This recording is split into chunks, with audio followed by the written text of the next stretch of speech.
आज दिनांक 30 दिसंबर 2025 को महाराष्ट्र के नांदेड़ जिले के बाबानगर स्थित सिद्धि विनायक मंदिर में भव्य देवी भागवत कथा का आयोजन किया गया। यह आयोजन विश्व हिंदू परिषद के सानिध्य में संपन्न हुआ, जिसमें श्री प्रकाश जी नेरकर महाराज के मार्गदर्शन में मातृशक्ति दुर्गा का विशेष सत्कार किया गया। कार्यक्रम में मातृशक्ति प्रमुख श्रीमती माला शर्मा, संध्या छापरवाल, शशिकांत पाटिल और गणेश कोकुलवार सहित अनेक गणमान्यजन उपस्थित रहे।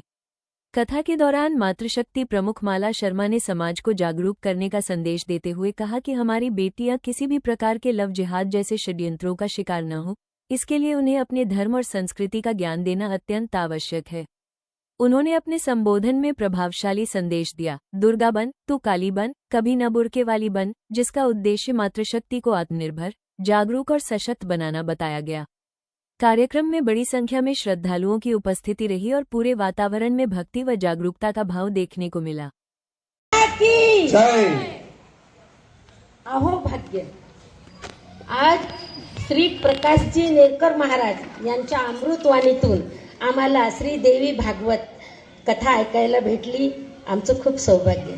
त्यांच्या चरणी वंदन, मंचावरील संतांच्या चरणी वंदन आणि माझ्या मातृतुल्य दुर्गा देवी तुल्य मातृशक्ती यांना माझं वंदन। सर्वांना जय श्री कृष्ण। आपण खूप सौभाग्यशाली आहोत, कारण आपला जन्म हिंदू सनातन धर्मामध्ये झालेला आहे। तर आपण आता तुम्ही पाहत आहात की आपल्या हिंदू धर्मावर आघात होत आहे। आपण हिंदू सुरक्षित नाहीये आणि आपल्या सर्वात जास्त त्याच्या बळी कोण पडत आहे तर हिंदूच्या निष्पाप मुली त्याला बळी पडत आहेत। लव जिहाद तुम्ही ऐकलंय ना। विधर्मी लोक आपली ओळख, आपलं नाव सर्व लपून आपल्या निष्पाप मुलींना प्रेमाच्या जाळ्यामध्ये आधी ओढतात, नंतर लग्न करतात, नंतर धर्मांतरण करतात।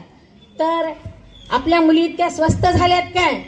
आज इथं देवी भागवत पुराण पाहिले तुम्ही, आपल्यामध्ये एक दुर्गा आहे, तर आपल्या मुलींची दुर्गा जागृत करा, त्यांच्याकडे लक्ष ठेवा। त्यांचं रक्षा करायचं काम कुणाचं आहे? मातृशक्तीचं आहे, सर्वांचं आहे, एकच नाहीये ते। तर सर्व मातृशक्तींनी आपल्या मुलींना आपल्या धर्माचं संस्कार द्या आणि मुलींना सांगा, दुर्गा बन, तू काली बन, कभी न बुरखे वाली बन। लोक संसद न्यूज के लिए संध्या छापरवाल की रिपोर्ट।